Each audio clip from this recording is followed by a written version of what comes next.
Hey, hello and welcome everybody. We're here for the last game of Week 3, Day 2 here of the Tencent Summer LPL. And it's two massive teams here of the Chinese League of Legends scene going up against each other. World Elite are going to take on old rivals Invictus Gaming here to round out Day 2 here for Week 3. My name, of course, is Pastry Time, and I'll be joined by Papa Smithy. And Papa, what a treat we have here today.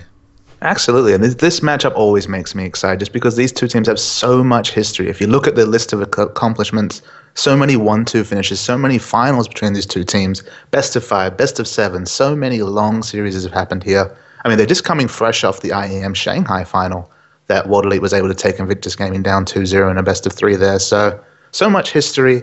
You never know what to expect from a game between World Elite and Invictus Gaming. Yeah, and traditionally, World Elite have gotten the better of IG throughout the history. The clubs kind of had a League of Legends team around the same time. They're one of the first 2 clubs to have teams in China. And traditionally, World Elite have given IG a lot of silver medals. But the LPL's been a little different. There's a few more teams in there, and both these teams did well, but maybe not as well as people expected in the spring split. So, you know, and look at the crowd, Pastry Time. We've got quite the lock-in. Yeah, and I'm not surprised too, because the bands, of course, Thresh, Elise and Kennen, Rise, Nunu, and Lee Sin. That's World Elite and IG respectively. But of course, the first pick here, probably the champion that World Elite are most well known for. It is that's a win rate. Twisted Fate. Wow, that's quite the win rate. Now let's be fair though. I mean, a 7% appearance rate in 3 weeks of 12 games a week is not many matches of Twisted Fate, but still, the old standard's doing well. That ban rate's pretty massive in there as well. Clearly not a champion that gets through often, and there's a good reason for that. Messiah, probably the world's best-known Twisted Fate player. And I like what IG did here. They snapped up Nocturne immediately. We even talked about it on day 1 of play, but, you know, traditionally World Elite's wheelhouse has been Nocturne Twisted Fate, and IG, of course, they know that. They've played these guys hundreds of times probably at this point. They're going to take that away from them. And they knew that Twisted Fate would be the first pickup. Yeah, they're not surprised at all in Invictus Gaming. So it's a case of what is their answer to Twisted Fate for this game. It could be shenanigans. It could be a corky mid for all we know at this point. But Invictus Gaming have a strategy here. Yep, so there is Nami, Nocturne, the picks there for IG. Zac and Twitch go into the mix there for World Elite is their 2nd and 3rd pick here. Cassidy gets locked in there for IG. And looks like the first appearance of Corky in the LPL Summer is going to happen here as well. That is the pickup here for Invictus Gaming. Corky's a really interesting champion. I mean, he had those mana tweaks in this patch that make him relevant again, just because if you ever tried to trade with your Phosphorus Bomb and then have to Volk away, you were kind of out of mana at that point. So he's a very strong pick against champions like Vayne and Ezreal, who he really bosses around. Twitch versus Corky is an interesting matchup for me, so I don't really know what to expect here as we see Blitzcrank getting mauled over here on the World Elite side. Yeah, both Blitz and Jarvan, the potentials here for World Elite. Be interesting to see Jarvan being picked up here, of course, because that takes away another IG champion that they're quite well known for. But it is going to be Blitz and J4 as their last few picks. And Blitzcrank really just making some appearances here early on in the LPL. That's, what, the 3rd or 4th game we've seen him so far, just in this week alone. And we've got a tale of 2 stories coming out here in terms of team comp Pastry Time. We've got the global pressure into the huge team fight wombo that World Elite have against definitely a split push comp, you know, more of a skirmish kind of trying to use the Nocturne ultimate to pull out favorable 2v1s. We've got Vladimir here to complement Cassin. So it's a double AP comp, but they're not looking to group much. I mean, they have no real dive buddy for Nocturne here. They have no real engaged CC, in fact, of crowd control at all outside of Nami. So very interesting comp here. And this is going to be some sort of game. Yeah, I mean, Corky kind of making an appearance. Haven't seen him for a while is interesting. And, you know, if we have one champion on the other side that's a trademark for World Elite in Twisted Fate, there is certainly the PDD special over on the other side there. He is a very deadly Vladimir player. You know, I think a lot of people know him from his Jarvan, and that's, of course, was picked up here by World Elite probably with that in mind. But PDD's Vlad is almost as good, if not possibly better here as well. And it's always a treat to see these two teams play here. It's a great way to round out Day 2 here of Week 3. And at World Elite versus IG, we'll see who can come out on top here. And World Elite going to move out here. Of course, with that Blitzcrank, potentially could get in and make some fancy stuff happen here at level 1. And looks like they're sticking together, grouping very aggressively here, and maybe going to try and make something happen. Yeah, they definitely have. They're lurking with intent for sure, Paige. Oh, Nami, I'm so worried for your life. Doesn't quite get spotted. A hook so close onto Xiao Xiao. That was within a pixel, it seemed like, of being a very dead Nami. And that was a very cute little cheese there from World Elite, but doesn't quite go the way they want it to, unfortunately. And Nami will thankfully get out with her life. Super interesting to me that we're going to see a Jarvan top here, and I understand that. I imagine it was going to be Xiao Mei on that Zach until like the last minute when they saw the Vladimir lock-in, just because Vlad versus Jarvan actually has a favorable matchup there. We've seen Jarvan versus Kennen a lot just because Jarvan can gap close and kill Kennen at early levels and doesn't get harassed as much as you would expect for a melee champion. Of course, he can farm at range with that Q Dragon's Rage. The same all-in applies to Vladimir here. If he can get ahead in the early game, whether that's through a Twisted Fate gank or just an EQ combo at level 2, Jarvan has a really favorable matchup against Vlad. Yeah, so we'll see there. Looks like World Elite. I mean, that's one of the nice things about Zac is that he's not only a very powerful champion, very flexible as well. So Man here is gonna take this red buff away. It seems like almost up there. A couple more seconds to wait. And it's one of those things where you probably would prefer a top lane Zac just to give him more farm, but jungle Zac, I mean, if those slingshot ganks come off, still super strong. Yeah, still totally fine. And Man or Clear Love or all the other names. Troll, yes, that was the other one. No, he's a troll, but he also used the name Troll. How very convenient for him. He's definitely under some pressure. Oh my goodness, PDD just opens up there onto Salme. He's like, you know what, buddy, have a taste of this. Just ignite transfusions immediately. And that's, you know why that is, Pastry Time. He's just trying to mind game Xiaomei here for that level 2 potential all-in. It's like, hey, I'm going to get some damage down on you. Something to think about. Blow up pot just so that I can try and stick it through these, always the risky early levels for Vladimir before he hits level 9 and that Q cooldown gets nice and low. Salmei's definitely ready for the all-in as well. He's got a red pot, actually. I haven't seen that in a little while. Of course, with that 100 gold added to that, it wasn't quite as attractive an option, but it's back here now as well in the top lane for Jarvan. And of course, in the mid, kind of something we expected, but certainly something worth commenting on. There is 2v1 there, Cassidy. If Cassidy does not like playing against any particular champion, I have to say Blitz is pretty high on the list of champions he hates. Absolutely. I mean, he doesn't have any Riftwalker able to level 6, so the lane is very difficult for him. Whereas Twisted Fate, you can see here, still level 1 Messiah, just hugging his turret.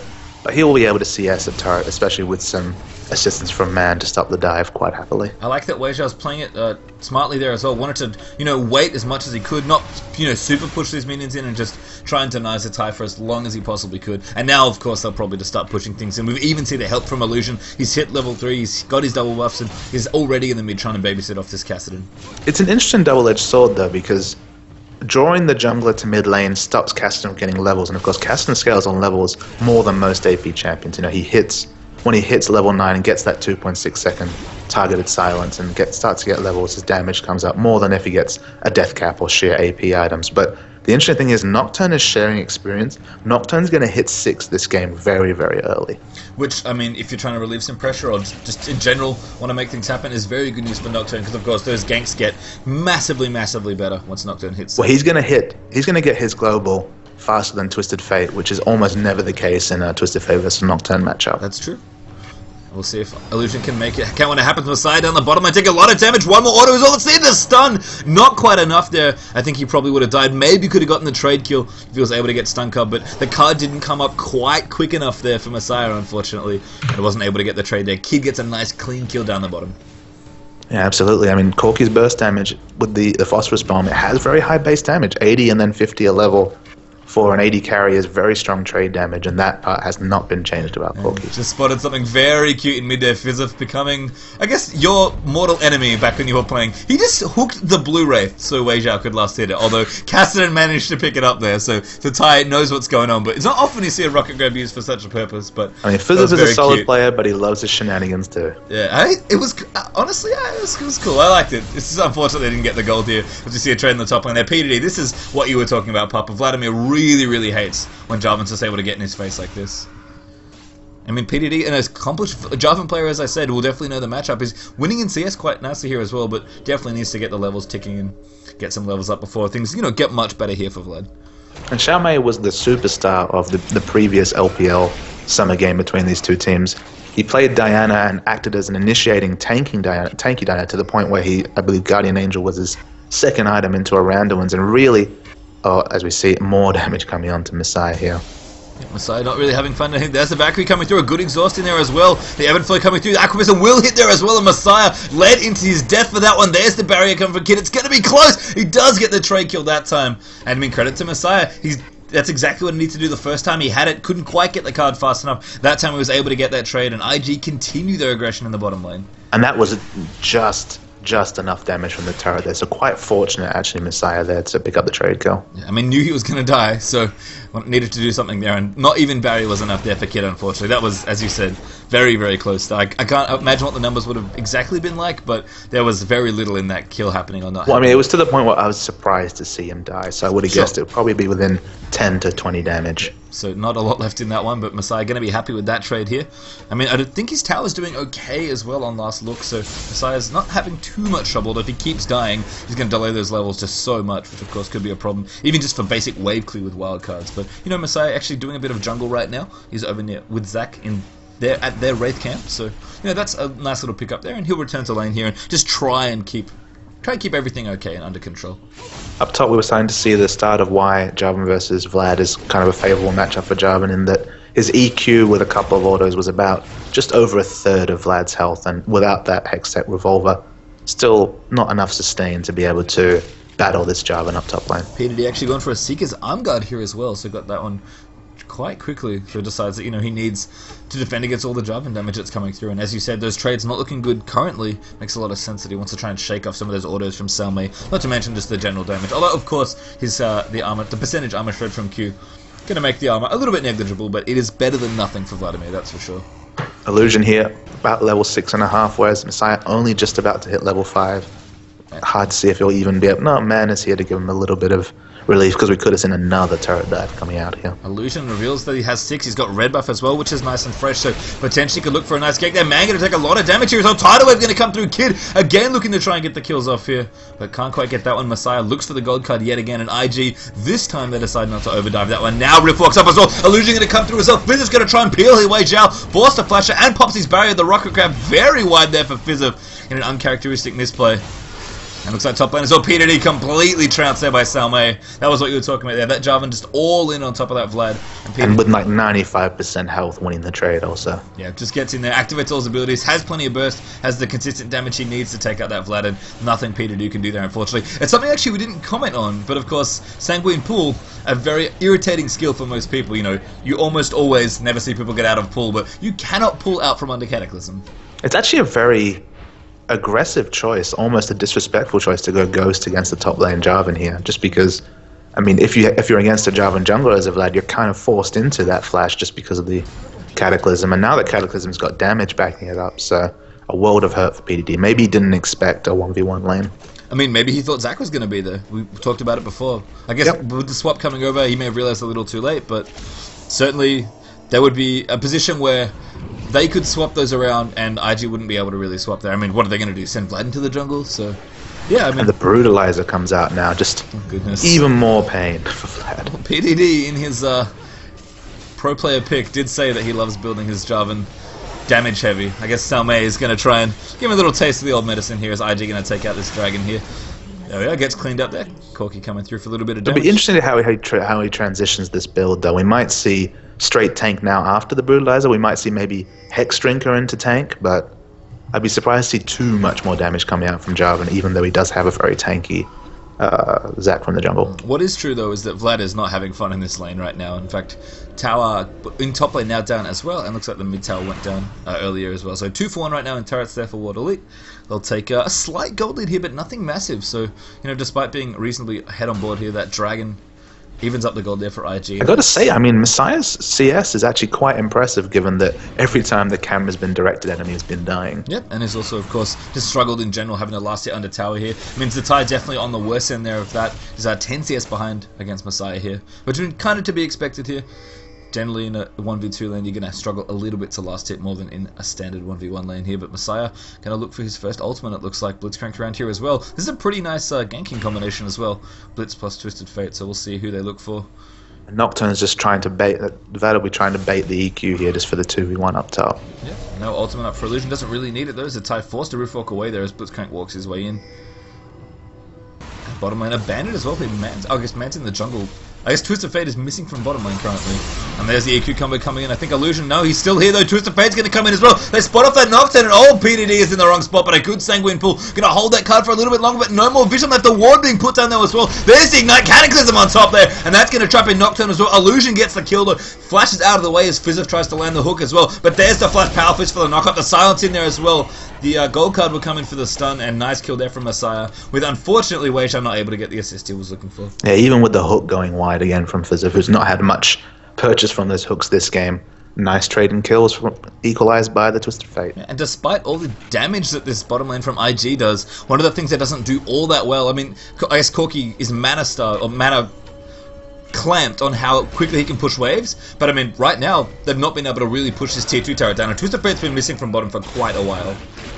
It will take a lot of damage here. I'm not sure if they'll get it down at this early point, but it's taking a lot of damage down bottom. It's true. Now dipping under 50% health, so nice job there from IG. I guess if they had, again, with perfect information, they would have loved to try and push that down and probably would have got the tower here, but instead they'll do a good chunk of damage and back away. And there's a lot of people committed to that top lane, but I guess if they're really looking to get Salmei going, then why not? He's actually picked up a longsword, so it could be going for that Hex Drinker you mentioned earlier. And Casson, obviously the frustrated one here. 0-0-0. No influence in the game, which isn't surprising. I mean, Caston early levels really does struggle, but not even able to overtake Twisted Fate and CS just yet. Getting nice and close now. Doesn't even have his catalyst finished. He probably has the gold for it, but yeah, Zatai's not having a fun time here at all. I think he has his blue, so he's like, I need to lane and get gold with this blue as much as possible. Yeah, which makes sense here. Illusion actually going aggressive here as well with his Nocturne build. Spirit of the Elder Lizard is his first item here. Yeah, they're definitely taking nods from the NALCS and going for that DPS Nocturne. I mean, Illusion has been consistently playing very, very aggressively, and this mirror matchup in week 1, he was playing Tiger Jungle Udyr at the time.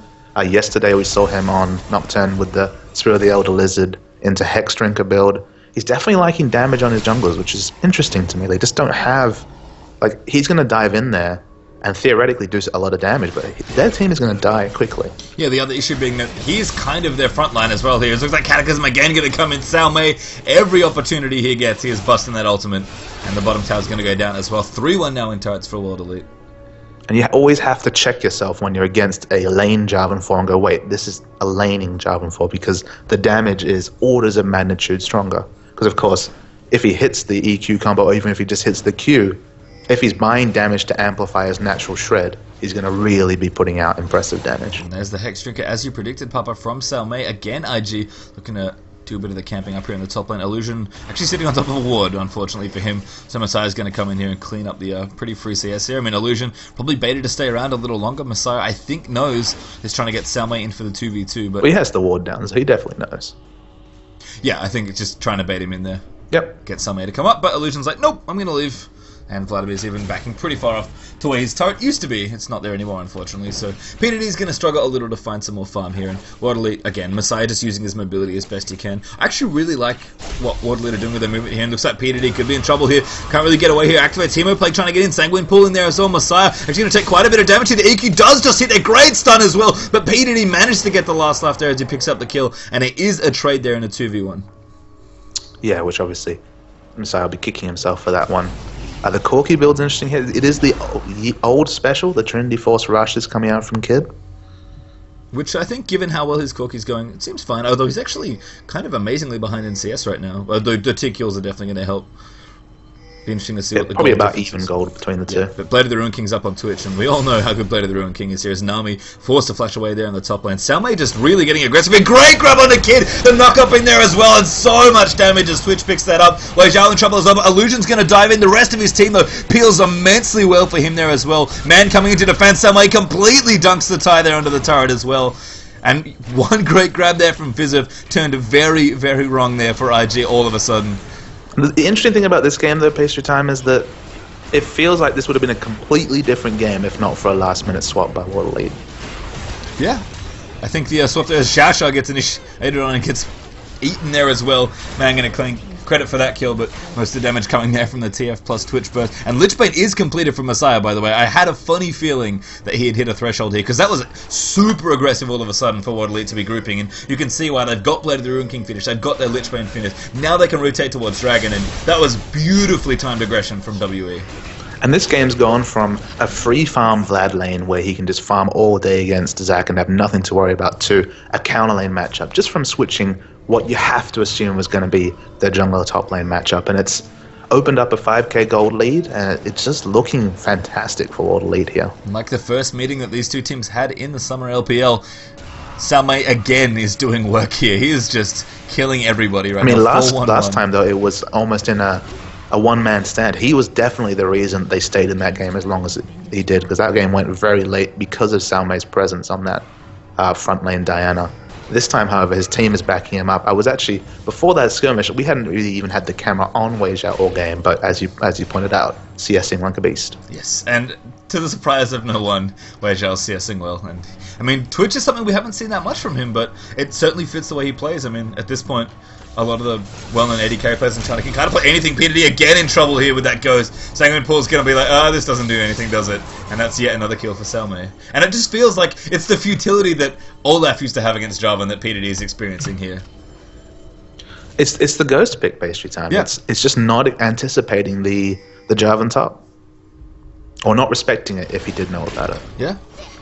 Xiao here going to get a nice Aqua Prism, but doesn't quite hit. Let's bounce there, and damage coming through. That is going to be a kill, as Blitzcrank's actually going to get credit there for that one. And World Elite, with the 4 turrets actually they've gotten here, really opening up on the map here. The Oracle's up for Fizzif. I mean, that one little team fight gave them enough presence, gave them enough boost in gold with the Dragon being cleaned out. I mean, as I said, basically World Elite just hit their key item thresholds and went to town on IG. And right now, IG just can't do anything. And to the point where they have no vision on this Baron that's getting taken out at 17.5 minutes. That's some nice camping coming out here. Oh no. Oh no. This could not be good news there for Illusion. He kind of realizes what's happening. He gets knocked up, though, stunned in there as well. The damage comes through as Man gets in, and Salmei claims yet another victim here as World Elite are rushing to try and find this Corki. At least we can tell what World Elite have been doing since their 4th place position. They've been watching OMG pastry time because they are just playing so much faster than we're used to seeing from them. They are. Salmei coming through in there as well. Fizzif finds the grab, a little awkward, but he'll make it happen. And Fizzif, in true Fizzif style, decides to claim the kill. And looks like Xiao Xiao's in trouble here as well. Gonna find an Aqua Prism. Messiah should be able to clean this up. Tidal Wave actually misses Wei Xiao, but he's not even in there as Messiah's gonna red card Nami. At this point, I mean, Kid was looking great. The bot lane combo was looking great. Just wailing away on Wei Xiao, on Messiah, sorry, but I mean, World Elite have just blown Invictus Gaming away. I mean, Messiah has always said the most key moment in the Twisted Fates time in a game, your first ult, and it was a great gank up in the top lane that really just kind of put Salmei even further ahead. Good zone is there from P2D, but it's kind of fruitless there. There's the rocket grab coming in and completely dumped there as all the damage comes out into PDD's head. Wei Xiao actually forced a barrier there to protect himself, but you know, he took a lot of tower hits there, aggressively moving in his Twitch. And you're right, it's not a different World Elite, it's just they've been sped up a little, it seems like, oh goodness, Illusion here. Gonna get knocked up. There's the tie completely obliterated in there as well. Kid actually in a decent position. Good grab there as well from Fizzif. And the damage still coming in here. Wei Xiao able to shake off that Nocturne. Forced a flash, but it's still okay there in that one as well. Kid very low now as well. Man going very deep. They're looking for the dive. But the Bloblets here I think are going to go down here. Messiah's looking for it if he can. The towers actually think still killing the Blobs, but I don't know if they'll be okay. Looks like Kid's going to be able to flash out of the way. Nami forced a flash in there as well. Zac's still alive, thankfully, so Man came back up in time. I mean, World Elite, this is not something we expect when we see these two teams play, but this is very, very one-sided all of a sudden. Absolutely. I mean, 7-1-3 is this Jarvan. 208, 337, 304, 206. Everyone doing well. And they're winning in CS too. There's about a 50 CS advantage for Wei Xiao. I mean, marginal CS advantage in the other lanes, but just some really, really impressive play from World Elite. Invictus Gaming has had their number for most of this year. You remember during the Stars World League, once we reached the end, Invictus Gaming looked to have World Elite's number, but this is not the same World Elite we saw play in that final. No, I mean, their strength has always been execution. It's just a matter of they tend to like going late game. This is just the same fluid, methodical player we're used to them, but just on a completely different scale in terms of aggression, and it's scary. I mean, World Elite already were a team known for their incredible cohesion and chemistry. I would hate to see them become as aggressive as OMG. That would be a very scary team indeed. And that's, I guess, the matchup that we wait for with bated breath, the return of the WE-OMG matchup.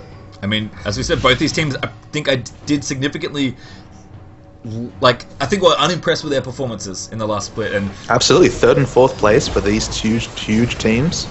a big Yeah, disappointment. the teams that are traditionally 1 and 2. Here's a grab again onto Xiao Xiao. Goodness gracious me. That was so much damage. Sunfire cape up for Java now. Oh, man's looking to just go in here with Slingshot, but he's going to draw that one away. Wei Xiao just in here. He's got Zeo BF Sword on top of his already nice Blade of the Ruin King. Sunmei again, just initiating wherever he can. He's finally gone tanky here with the Sunfire cape. Messiah, where is he going? He's going in there. He wants to go. He's going to chase this one down. PDD out of position there. Nice Sonya's, but it's not enough here. He's going to get fisted up there by Blitzcrank. And Wei Xiao again joining in, trying to get some assists. Doesn't get one for yet another They're just going time. for KDA at this point, based time. They really are. And I mean, World Elite, you can tell very confident in this position in the game, and I would be too if I was them. There's 10,000 plus gold already at the 21.5 minute mark. And I got to give it to Sao Mei. At least in this LPL Summer split, these 2 WEIG games have been all about him. Then they had that one fight at Dragon that really got this all going, but Salme led the charge in his lane, has been leading the charge in fights here as well. And I couldn't agree more. Salme's just playing so well. That does not discredit the rest of the team. They've been playing fantastically as always, but IG, not the performance they want here against their old friends. Certainly their old rivals, and there's the bottom inhibitor going down at 22 minutes. Yeah, 12k gold lead at 22 minutes. I mean, I hate to write away a team as strong as IG, but it's just too many items on multiple threats from World Elite here for Invictus Gaming to win a fight, I think. I mean, you know, we talk about World Elite's late game and how good they are as a team, but we have seen games, even against IG, where they have just decided to win. Basically, that's all I can describe it as. And they have stomped IG in 19 minutes in finals, in semi-finals before. And you also remembering the first game of the group stage of the Stars War League, I believe, the best of 2, where the set after losing the first game, they went perfect, lost no turrets, and had no deaths. Yeah, that's against IG. That was a long time ago. It was a different meta. They were, you know, arguably the strongest team in the world at that point. They're playing like their old reputation here. They're definitely starting to look like a top world team rather than the 4th place finishers in China. Living up to their name, I guess, and we'll see if they can close this game out against IG. If there is one team, though, that knows how to close out a game, that knows the way you should finish a game based on its position, it's World Elite. They really are just so good at looking at a game as a whole and being like, what do we need to do now? And traditionally that's been, we're behind, let's go to late game. Now it's just, I mean, if IG can defend this off, I'll be amazed, to be perfectly honest. For Invictus Gaming, it kind of throws down a gauntlet just because they've had such an up and down LPL so far. They looked wonderful when we saw them yesterday. PDD was just having a huge time, but this time where Salme is well ahead of his lane opponent, they're struggling. Looking for the camp here, but Salme spots them out. That's bad news. Cataclysm in there comes through, and Salme just completely dives in. 1v4 Messiah, looking for it in there as well. He does go down there, but the rest of the team going to follow up. That is an out of position Vladimir, and his Spray and Pray's doing stupid things to IG's team as they try and win out of this one. Messiah going to find it in the top lane, picks up Corky for the Styles on his afterwards as well. And Satai, oh, he's not in the right spot. He gets spotted off there. Rift walks towards Wei Xiao and is forced to flash out of there. The rest of IG, I think, going to get out of this one here as Xiao Xiao going to try and rescue him, but World Elite don't mind too much. They're happily going to take out the rest of the structures if they can.